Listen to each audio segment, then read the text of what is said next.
The news is live on Joy 99.7 FM in Accra. We are live on Love 99.5 FM on Twitter Spaces, Facebook Live, and over 30 affiliates across Ghana's 16 regions, including Radio Wa in Wa, ATL FM Cape Coast, KTU Radio Koforidua, Radio Max in Takrade, Lolonyo FM is in Hohoi, A1 Radio Dreams FM Bolgatanga, and Jubilee Radio in Keta. You can go digital on Spotify and the MindJoy online app. And coming up, private health facilities warn patients will suffer more if the pharmaceutical companies go ahead with their plan to provide medicine solely on cash and carry basis. It's going to compound our problems. In fact, it's seriously going to affect us. So the final sufferer will be the health seeker. Also, CDD is asking government to give preferential forex rate to pharmaceutical companies as it predicts shortage of drugs at the retail stores. So unless we stop the forex depreciation and also give them preferential forex, maybe from the central bank, the first thing you would see would be a decrease in the stock availability in retail farms. Government remains confident CD will regain some stability despite its continuous battering at the hands of the dollar. You currently need 14 cedis, 7 pesos to get a dollar. The support we are getting from countries like Germany, France, etc., we are confident that we get the resources needed. Mineral traders in Accra reopened their shops today after suspending a strike that lasted 2 days. But some goods and services have gone up in response to the continuous free fall of the Ghana cedi. We've tried to solve this matter amicably, but it seems as if he will assure us later he cannot fulfill his promise. Yes, we've increased for us. We've increased not that much, maybe some 50 cedis, some 70 cedis. Also in this package, conflict of interest, abuse of power and misappropriation of funds will tell you how 3 staff members of the Ghana Red Cross Society embezzled $650,000 of COVID funds. And later, confusion rocked some constituencies of the NDC with just 24 hours to the party constituency elections. Yesterday, when we went to the regional office, they saw our form. The form they told us that it's vanished. It's vanished. It fly away. If you can make calls to the national headquarters of the NDC, you will find out that there is no other person at the party headquarters, a national executive, that knows about what is going on in Huawei apart from the general secretary. We have details for you coming up in sports. Following reports that Ghana assistant coach George Boateng had signed up to be a pundit for beIN Sports at the 2022 FIFA World Cup, the GFA has moved to clarify that the former Middlesbrough star has commitment to only the national team. And much later here on the Midday News, St. Augustine's College qualifies to the semi-finals of the 2022 National Science and Maths Quiz after beating Osei Tutu SHS and Ghana National College.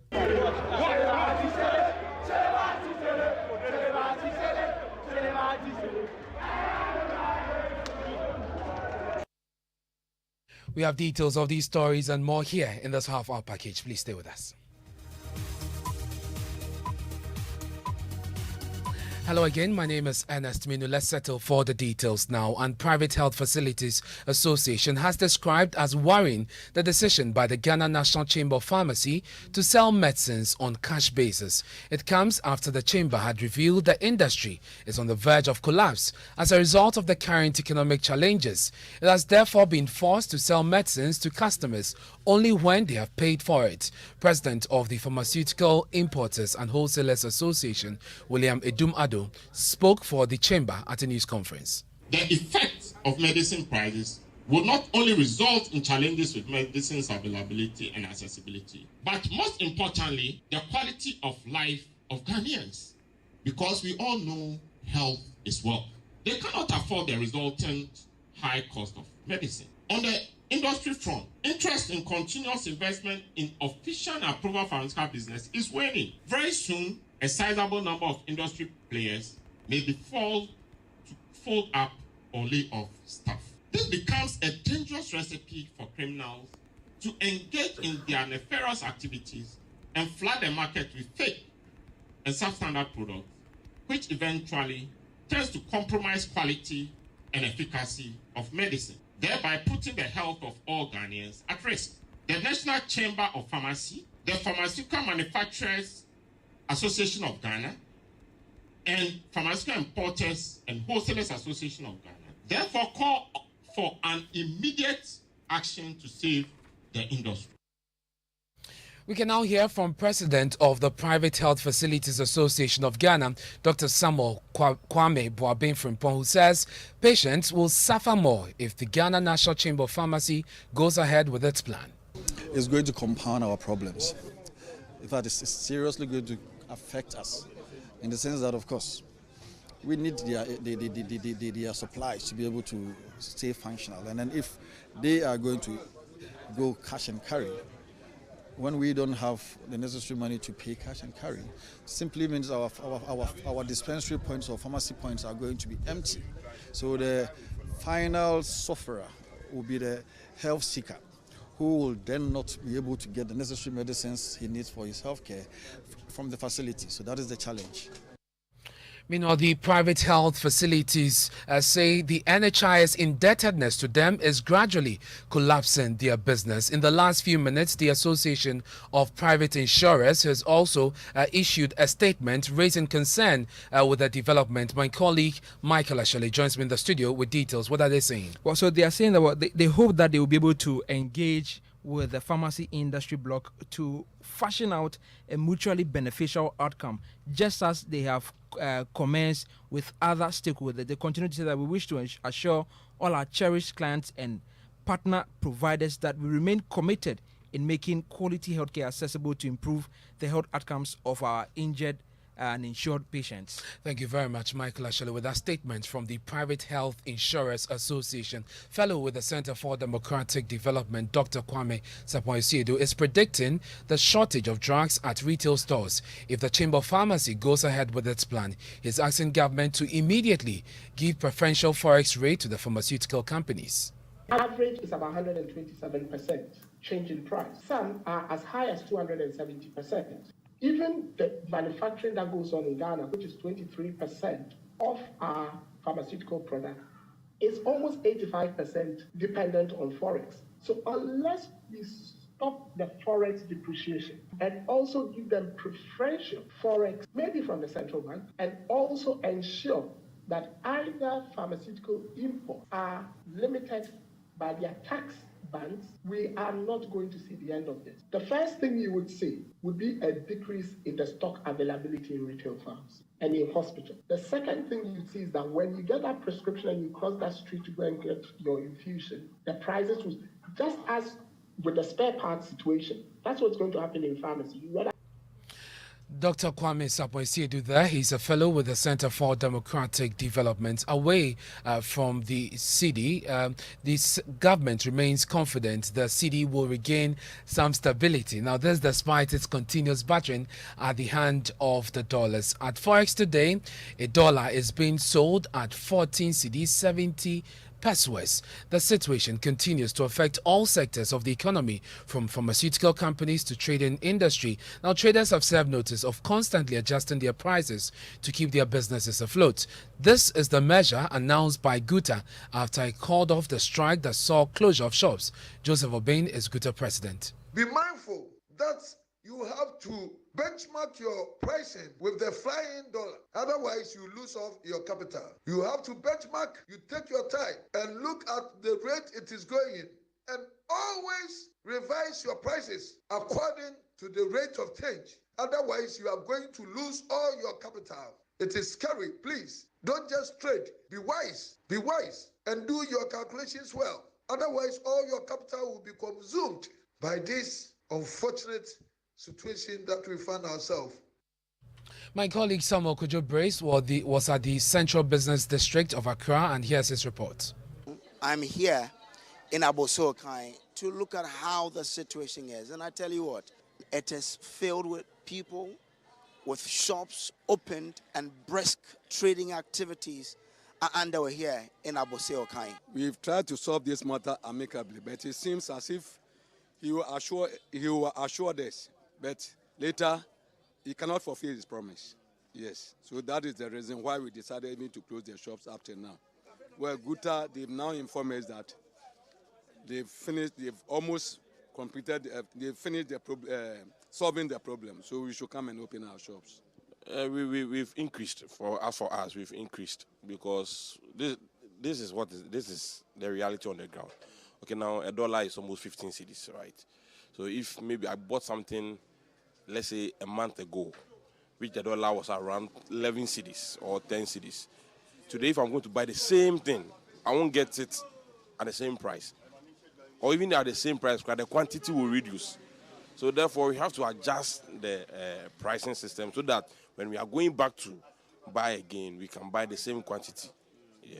So in practicality, Wednesday when you didn't open and today, how much have you added on to one of your goods? Oh, actually, not that much. Maybe some 50 cedis, some 70 cedis. My colleague Samuel Kojo Brace there, and the Finance Minister Ken Ofori-Atta says government is working around the clock to stabilize the city and get the economy back on track. As you know, typically we go to market at the beginning of the year and get our 2 billion. So that we were not able to do. We were able to then get a $750 million from Afrexim. And in the summer, August also, things stabilized a bit. Then we moved on traditionally as we do with the ASL, which is the annual syndicated loan of Cocoa Board. And that came in, very strongly. So it's quite perplexing to see where it's going. Of course, typically in October, people are importing for Christmas, and maybe, there's a rush for that. But my expectation is that once we also conclude with the fund, that will lead to the fund's disbursement, early next year to do that. And the support we are getting from countries like Germany, France, etc., we are confident that we will get the resources needed. And that was Finance Minister Ken Ofori-Atta. Now, 3 staff members of the Ghana Red Cross Society are being held for their roles in the embezzlement of $650,000 of COVID-19 funds donated by the MasterCard Foundation. The individuals are Deputy General Secretary of the Ghana Red Cross Society, Dr. Eric Asamoah Darko, the Central Regional Manager, John Edu, and the Ashanti Regional Manager, Michael Asante. An investigative committee set up to probe the issue found them guilty of misappropriation of funds, abuse of office, and conflict of interest. My colleague Elton Brobe joins me in the studio. He's been studying the report. He has details. Elton, first of all, give us a background to the story. So in June 2020, the MasterCard Foundation, a global non-governmental organization focused on providing financial services to people, offered the Red Cross in Ghana $650,000 to fight COVID. Now, the money was to assist the Central, Ashanti, Volta, and Western regions of Ghana with the COVID-19 prevention and mitigation activities. The money landed in the accounts of the Central Regional Branch of the Society. At the time, the region had only 73 Ghana cedis in its accounts. Within 10 days, $500,000 had been taken out.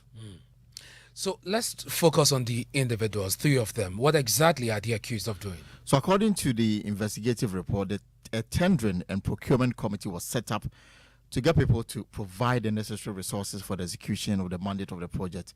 The committee was one person, the Central Regional Branch Manager of the Ghana Red Cross Society, John Edu.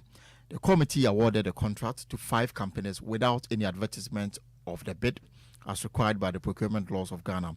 The companies include Shamana Hospitality Business, Elesnat Ventures, Wood Rosa Fortune Enterprise, Quadan Inquirim Enterprise, and Lodikaf Enterprise. They were handpicked and awarded the contract. Information we have obtained from the Register of Companies revealed that 2 of the companies were linked to the Central Regional Manager of the Ghana Red Cross Society, who was the sole member of the committee that awarded the contract. Shamana Hospitality Business, for example, was registered in March 2020, the same period when discussions about the MasterCard Foundation project began. The business, a sole proprietorship, registered as a guest house, catering service, and tourism rental services, is in the name of Ernest Manu, the wife of the Central Regional Manager, John Edu. Again, Elesnat Ventures also registered in May 2020, the same period when discussions were ongoing between MasterCard and the society to implement the project. The company registered as a general merchant and hardware rental services is also in the name of Ernest Manu, also the wife of the man who awarded the contract to the company. Another anomaly about the procurement was that all the 5 companies were paid in full even before they would undertake the supply of the items that they were supposed to do. And Elton, what did the committee recommend? So the committee was chaired by one Emilia Dana Okan, who is the Eastern Regional Manager. The disciplinary committee concluded that the companies purported to have been the COVID-19 suppliers were linked to the Deputy General Secretary of the Ghana Red Cross Society, Dr. Eric Asamoah, the Central Regional Manager John Edu, and Ashanti Regional Manager Mike Wasante.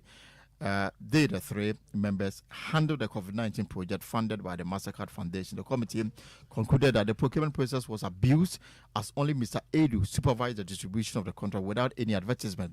He also concluded that the 3 members had misappropriated the huge monies from the MasterCard funds through fraud and deceit. Indeed, the disciplinary committee found Dr. Samoa culpable of deceit and fraud, the mastermind behind the scheme. He was said to have distributed 10,000 to each of the 5 companies as gifts, those who supplied the COVID-19 equipments, if you like. He's also alleged to have given 250,000 Ghana cedis to a frontman at the Jubilee House, whom he claimed fronted the MasterCard Foundation contract. He also paid 522,000 to a supplier who did not deliver the goods. The disciplinary committee asked Dr. Samoa to refund 1.28 million Ghana cedis after he declared that he had only 192,000 Ghana cedis in his possession.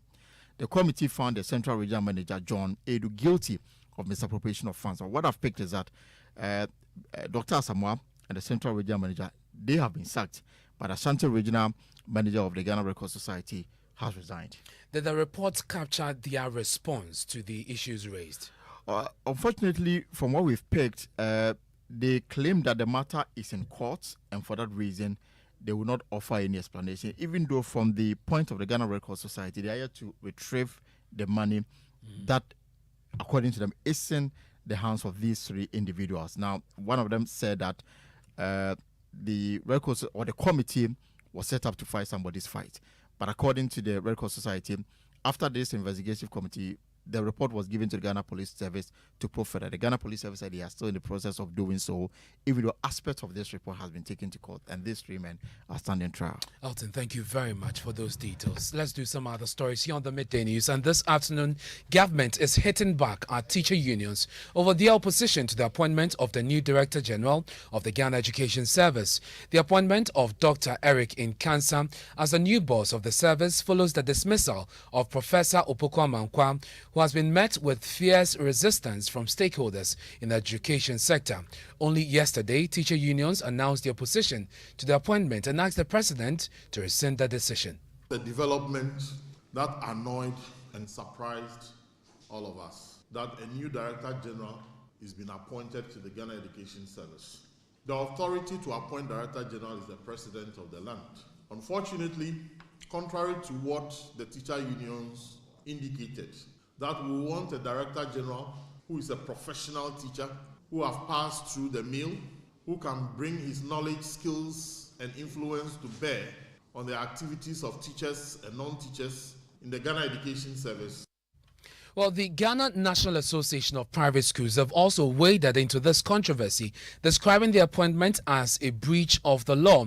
Here's my colleague, Joseph Akable, in the studio with me with a copy of the statements. Joseph, what are they saying? So they quote sections of the Education Regulatory Bodies Act, that is Act 1023, to make the point that it is a total contravention of the teacher professionalism as far as the appointment is concerned, and therefore they do not support it. The statement adds that there is no secret that there are ranks or levels in every sector through which employees should pass before being promoted to managerial positions. Joseph, thank you very much for those details. But the Ghana Education Service and the Education Ministry has hit back at the teacher union, saying they cannot decide for the president. You have Dr. Eric Nkansa, who has taught for some appreciable number of years, have taught at the senior high school level, have also taught at the university for at least 8 years, a certified banker, an administrator, somebody who was just the immediate director in charge of tertiary at the Ministry of Education. I mean, if the unions want to tell us that such a person does not qualify to run the affairs of the Ghana Education Service, especially at the time where, we a strategic finance person to really manage issues of cash flow at the pre-tertiary space, I find it very problematic that the unions will have such posturing. We reject their rejection and calls them to at least demonstrate some level of respect to the number one gentleman of the land, and we want to let the unions know.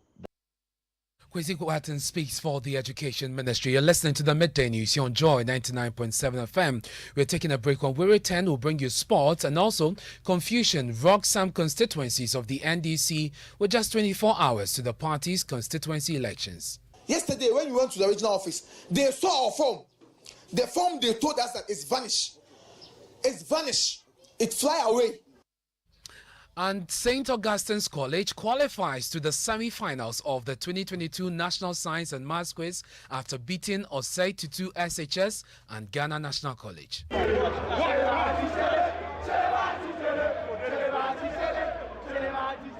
Charlie, in life, something must kill you. And for me, Rock GH, they kill me with juicy local shows, movies, and soaps all week, every week. See here, from Monday to Thursday at 9 p.m., Office Palava kills me with laughter and kasa. Then at 9:30 p.m. from Monday to Friday, Odomu Wahala kills me with suspense and drama overload. Then, third Friday of every month is Fresh New Movies Night. Tune into Rock GH on DSTV channel 164 or GoTV channel 117. Rock GH, home of Ghanaian entertainment.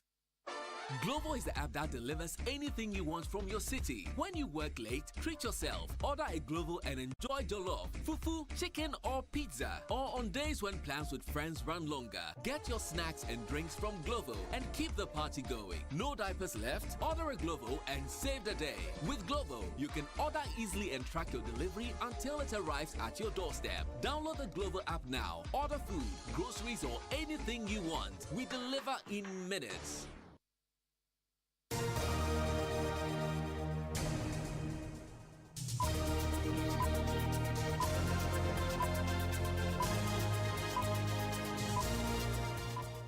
Many thanks for staying with us here on the Midday News on Joy 99.7 FM. Time now for sports, and Fentu is here with the very latest. Good afternoon. Good afternoon. The Ghana Football Association has been forced to dismiss talks indicating that George Boateng, the assistant coach of the Black Stars, will balance his role with a punditry role for beIN Sports at the 2022 FIFA World Cup. The Asian broadcasters yesterday announced their punditry lineup for the World Cup, with Boateng included in the list. However, the GFA have clarified that Boateng will not be a beIN Sport pundit while Ghana play at the World Cup. Henry Asante-Chum speaks for the association. George Boateng will not be doing punditry during the World Cup. It won't happen. Secondly, George Boateng any beIN Sports and nra no sign contract with beIN Sports. George Boateng signed contract with beIN Sports in 2014 during the Brazil World Cup. That time no na or Malaysia. Now beIN Sports a huge market in the Asian sub-region. And you know, George Boateng being a Dutch ex-player, a former Middlesbrough player, a former Aston Villa player, they wanted to tap into his expertise. Into 2014, and I was starting beIN Sports as a pundit. Now, exactly 10 days ago, I am being specific. And a beIN Sports for friends, they know he's busy with the Black Stars. And it will not be possible to do anything for them during the World Cup. But, se Ekobase Oye available, would he be willing to do it? That's Henry Asante-Chum there, the GFA spokesperson. He was speaking in an interview on Asampa FM. Good clarity now. Thank you very much, friend, for bringing us sports. And there's confusion in some constituencies of the opposition NDC with just 24 hours to the party's constituency elections. In Hohoi, in the Volta region, 4 candidates have called for the suspension of the vote as they allege machinations to disqualify them and to hand a particular candidate an easy win. We'll bring you details of that shortly, but first let me take you to the Ashanti region, where some members of the NDC in the Swami constituency have vandalized the party office over alleged ghost names in the constituency album. Suraj Mohammed is among NDC members at Swami who have their names missing in the constituency album. Names of members in about 21 branches of the party are alleged to have been replaced, disenfranchising them from the constituency election slated for Saturday, October 22. They have petitioned regional executives, but their grievance has not been addressed. After the vetting and the election, I did almost 6 branches. I worked on their form, and all of them was passed to be branch executive. But when the delegate list came, all the 6 branches have just vanished. And secondly, yesterday when we went to the regional office, they saw our form. The form they told us that it's vanished. It's vanished. It fly away by the form itself. But we saw it at the regional office. And we told them, this is our evidence. So you should replace it. They told us that they are waiting for order from above.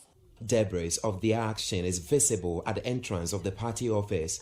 Party documents, including forms of some aspirants with their embossed pictures, have been thrown out.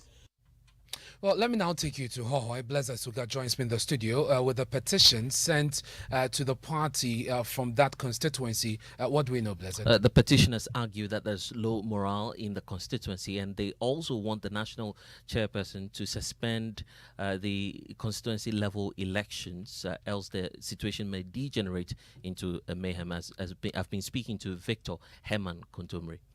We have petitioned the national chairman because what is happening in Hohoi is not being done transparently. The party has processes for the reorganization. One of them is that you must be a paid-up member. I have been part of the vetting in almost a number of constituencies in the Volta region.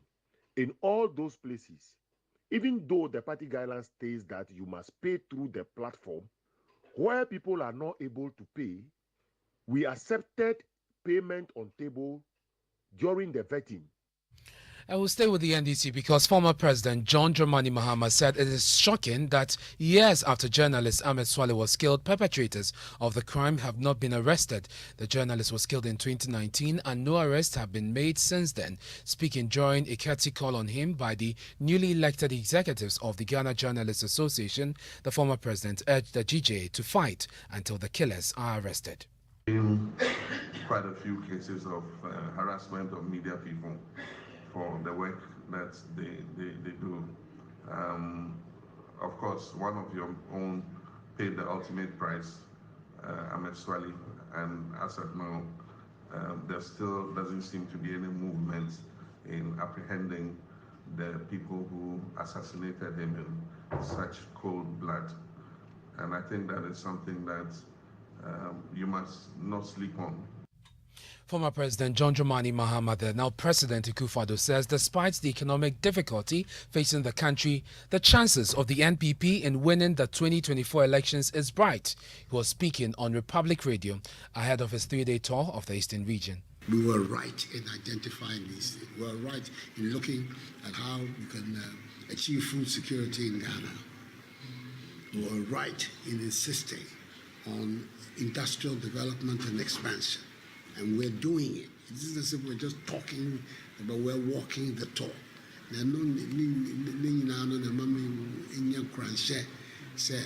Politically for our party, the future is still bright. Himself, as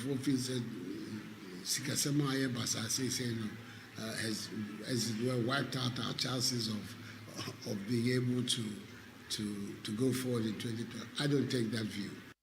President Akufo-Addo there.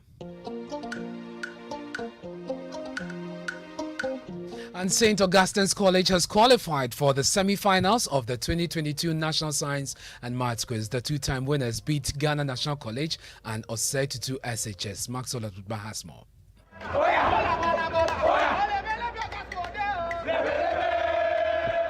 St. Augustine's College has qualified for the semi-finals of the 2022 National Science and Maths Quiz. Obviously, with one of the highest points we've seen here at the Common Nkrumah University of Science and Technology. They asserted their dominance, especially in the 5th round. And yes, Osei Tutu SHS, Ghana National College, couldn't withstand their firepower. What should we expect? We have done it all. We have done everything. We have to expect anything. We have done everything. Because we are the best school. Only a match, what I say. What is our competitor? The 2022 National Science and Maths Quiz is produced by Primetime Limited and is sponsored by the Ghana Education Service in partnership with APSA Ghana and supported by Goyle, Prudential Life Insurance, Airtel Tigo. The broadcast of the National Science and Maths Quiz on Joy News is supported by Virtual InfoSec Africa, Virtual Security Africa, Vitamilk, Cowbell, Alumni by Enterprise Life, Fatex Toilet Roll, Ace Medical Insurance, Azar Group, Kings Group Limited, Family Health Medical School, DBS, ZNZ, the Basto School, Koba, and Lumitrust.